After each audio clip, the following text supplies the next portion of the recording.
My name is Sarah and welcome back to my YouTube channel Grow with Sarah. And today on the episode of Money and Business, I want to talk about journey to financial freedom. So guys, as you sit down there and watch this, remember to subscribe, share, like and click the notification button so that every time I upload an episode, you won't miss it. On today's episode on journey to financial freedom, I want to start by asking you few questions. And one is, are you struggling on your financial status to be financially free? Are you free? Are you struggling? Are you trying to find a way on your financial status? So guys, for yourself to say that you're financially free, there's a way you have to manage your funds. You have to be, and today I have several tips that will help you to be financially free, where you can be able to manage your funds, and so that there can be stability, or you can understand where your money goes. And this one mostly happens to us, whether you're young, whether you're growing, whether you're old. At any point you need your financial stability and to be free. And most of these things start when you start earning some cash. Let's say you get a job and you start earning some finances in form of salary, and the moment you earn your salary, you think, what should I do with my salary? What should I do? Where should I invest? Where should I put it? And most of us don't know how to use it, so you just use your finances anyhowly, and at the end of it, after some days, after some months, after things happen to you, it's when you come and realize, how do I really use my finances? Where do my finances go? How do I use my finances? And now today I have these tips that will help you to be able to manage your finances. And the first point for your journey to financial free, it's how you get the financial literacy that you have. The financial literacy is the knowledge that you have on how to use finances, and this mostly you'll get it on books, on documentaries, on coaches like me. Guys, this is where you get to understand that there is a way you can use your finances. There is a way your finances need to be managed. There is how finances need to be used. But if you don't have the financial literacy, you'll not be able to understand. Actually, I've come to understand in schools we are taught so many things. You are taught so many things, anything involving so many things in the world, but very few, most of us don't get the education on financial literacy. So this one you need to get it. Actually, you can start it as a habit, as a trait, and at the end of it becomes a lifestyle. So get books on finances. You can listen to documentaries. You can listen to coaches like us. Guys, we explain to you, once you get your finances, how you need to manage it, how you need to budget it, where to put your money. You cannot put your money everywhere. You have to have a specific place to put your money, to save. And this is you get from people who have been saving, who have been understanding how to use finances. And this understanding the financial literacy will help you to manage your funds, and there is no one point where you'll be able to mismanage your funds. So guys, the first tip is to get financial literacy from different books, from different tips, from different coaches, and this one will boost your financial freedom. Is on to the next tip on our journey to financial freedom is financial budget. How do you budget your finances? For instance, when you get your salary, when you get your income, how do you manage your finances? You know, there's some of us, once you get your finances, because you don't have a budget, you pay bills, you like rent, you buy stuff, the basic need that you need, and the rest of the money that you have, you either go out for entertainment, you go out for an outing, you go out for a lunch date, and then 10 days after the day that you received your income, you have zero, you have nothing. And this one shows that you're not really on your journey to financial freedom. So guys, you have to have the financial budget. There is a rule that goes by 50, 30 and 20%. So on 50% we use on basic need. The basic need, this is what we can't live without: food, shelter, clothing, stuff to do with that. And then the 30% is the needs. They are the needs that we really need. Yes, we can live without them, but we really need for our survival. They really help us. For instance, if where you go to your job, you use a means of transport, you can choose to walk, you can choose to use other means, but you decide to use a means of transport. So you see that one is a need. Yes, you can live without it, but you really need it. So the 30% you can use on such, and then the 20% you save it, you reward yourself, you save it, you put it somewhere else so that you can use it in later, or it can earn you an interest, a dividend, or something. You put it on a saving plan where it can bring back an outcome to you. And this is the second point. So guys, if you don't have a financial budget where you put a certain percentage on your basic need, another percentage on your wants, and another percent on your savings. If you're able to budget, you ensure that each percent, there is a percent that has gone to this, to this, to this. You'll be able to go freely, to manage your funds well, to manage your finances well, and this one will contribute to your financial freedom. Financial freedom is on your saving and investment plan. From the last point, we said you set a certain percentage of your finances that you're going to save. So guys, once you save, the question is, where are you going to save? Once you save, are you involving your funds on investment? The best thing to do, as you think of saving, you should put your finances in a saving plan where it's still an investment, or you can get something. You can get it in form of a dividend, in form of an interest, or in form of something.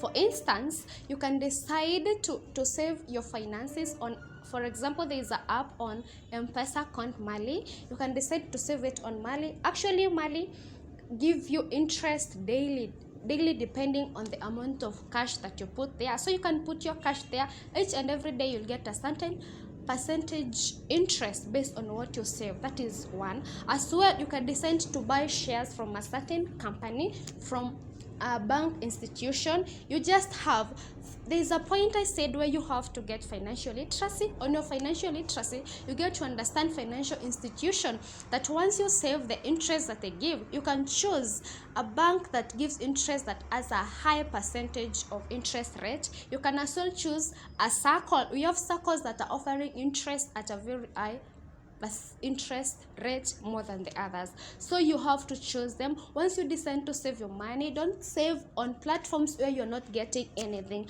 Finances, you should put them on a saving mode on platforms where you're getting something in return. So visit circles. Through social media you can get other circles. I'll as well discuss circles that offer interest rate on your savings, on banks or institution. As well, you can decide a long-term investment, buying shares, buying stocks. You're going to discuss such where you're going to get something in return. So guys, once you set a certain percentage of your finances, choose a platform where you're going to get something in return. Don't put your cash there and you're not getting something in return. No, save on platforms where you're getting something in return, in form of interest, in form of dividends, or in form of something else. As well, as much as you're getting something in return, it's okay. That's the best place you can save. So guys, on the next tip on your journey to financial freedom, I'll say this: have a coach, have a mentor, have a financial coach or a financial mentor.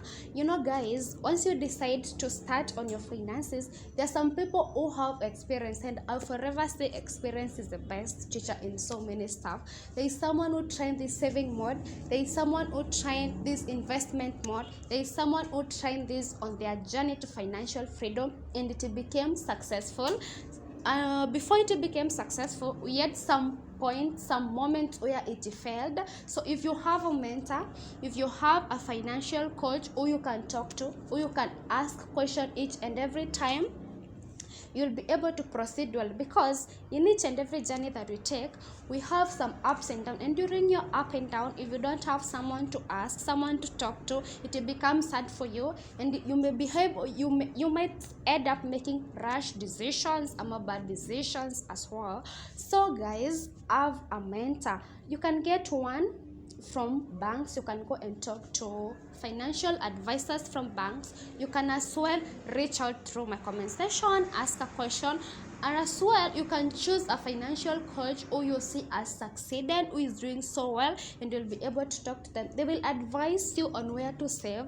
They'll advise you on platforms to put your investment. They'll advise you on where to put your cash. You know, sometimes you have a lot of finances, a lot of cash, but you don't know where to put. You have places to put, but you're not sure whether it's the best place to put, whether it will give the income that you want, whether it will be safe for your cash to be there, or it will be good to invest there to save there. So have a financial coach, read them, talk to them, visit them, discuss. You can be discussing monthly finances, quarterly or yearly. They'll be able to help you on your journey. You cannot walk alone on this journey. You need someone, you need people. If you're not for the financial coaches, we have annual financial general meeting, guys. You can talk to me if you wanna attend. Those ones will be able to help you, and that is how you're going to have it. Actually, we start it as an habit, it becomes a journey, it becomes a lifestyle, and you live with it. And the more you become used to finances, you cannot miss. So guys, have a financial coach, have a mentor, and it will be easy for you. On to the next tip on your journey to financial freedom. I'll say pay off debt and create an emergency fund. I'll start with paying off debt. We have debts that we've decided they are bad debt, we are not paying, and we are on our journey to financial freedom. So I have to say this, for you to have a smooth journey to your financial freedom, first pay off your debt. This is because we set a certain percentage on basic need, on wants, and on savings. But now you have debts that keep on lagging you back, that every time you try to save, you've avoided the debt, but the owners of the debt keeps asking for them, and at some point where you reach and where you have to pay the debt, there's no way out to just paying the debt. This one will affect your plan, your financial journey.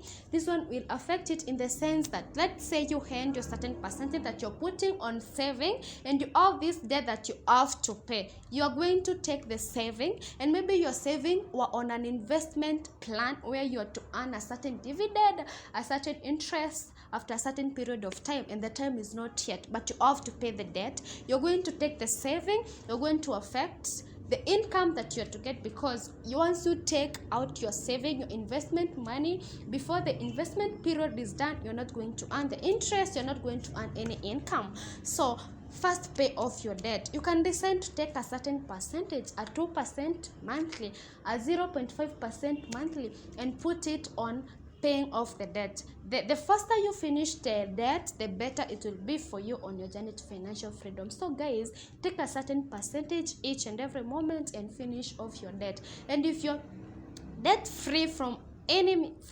institution, from anyone, it will be easy for you. And another one, once you finish paying your debt, you can create a certain percentage of your funds and put it on an emergency fund. In the world we live in, you may wake up tomorrow and maybe the climate has changed, your house is burned, you've lost your job, your sibling is ill, and they need you. Where is the cash that you've set for emergency? So you can decide to take a certain percent, you put it on emergency stuff as an emergency fund, but you can use it on investment. You can put it on investment, on saving, but we say it's an emergency fund. It will be earning you some income, but in case an emergency occurs, you're going to take that cash and use it on emergency, and that one will not affect your saving because it will have saved you because you kept it. So guys, as you pay off your debt, have a certain percentage that you keep for emergency. And guys, we are on the tips to our financial freedom. I have another important point. This is so important, guys, because I know it will help you, and this is learn a skill or have a hobby. The reason why I'm saying that you should have a hobby or learn a skill, it's because once you decide to put your finances on different platforms on your journey to financial freedom, there are some times when you're bored, when you are not going to your work, when you're not going to your job, when you're not doing anything, when you're in the house, and sometimes you end up feeling like I should go out on a club, I should go out on a lunch, I should go out and hang with friends in this club, have these drinks, do this blah blah on something. But then your finances, you have the way you've arranged them. This percentage is on basic needs, this percentage is on want, this percentage is on saving. But when you have nothing to do in the house, there's a high percentage of you convincing yourself to take some cash and go out with it, maybe for lunch. You can decide to be going every weekend for lunch because you're not doing anything, out with friends to have fun because you're not doing anything. But if you have a skill, if you have a hobby that keeps you busy when you're free, this one will allow your mind to be busy, yourself to be busy, and you're not going to misuse your funds. You can decide to have a hobby. You can decide to be going to the gym, guys. You can decide to be doing something, dancing classes, you say, or as well you can decide to learn a skill. We have so many skills. We have coding skill. You can decide to learn forex skills. As well, you can decide to be a YouTuber is still a skill that you should learn. So guys, learn a skill, or if you have a hobby playing football or something else, say it. You can decide to, during your free time, to utilize your hobby to do what you love doing. Or as well, you can decide during this free time to learn a skill, to perfect a certain skill that you have, so that you cannot be able to misuse your funds, to be free and be like, I can take my money and do this and this. But when you have a skill that you're learning, but when you have a hobby that you love doing, this one will keep yourself busy, keep your mind busy, and you're going to go well in your journey to financial freedom. Do what you love most and keep it as it is. So guys, do this. Let's go on a journey to financial freedom. We are young, we are old, we are growing old. We need to reach to a point where we can be able to have our finances, have them as the way we want, use them, and not struggle, because the goal is to be rich, guys. The goal is to have cash, to have enough, and to keep some for future needs.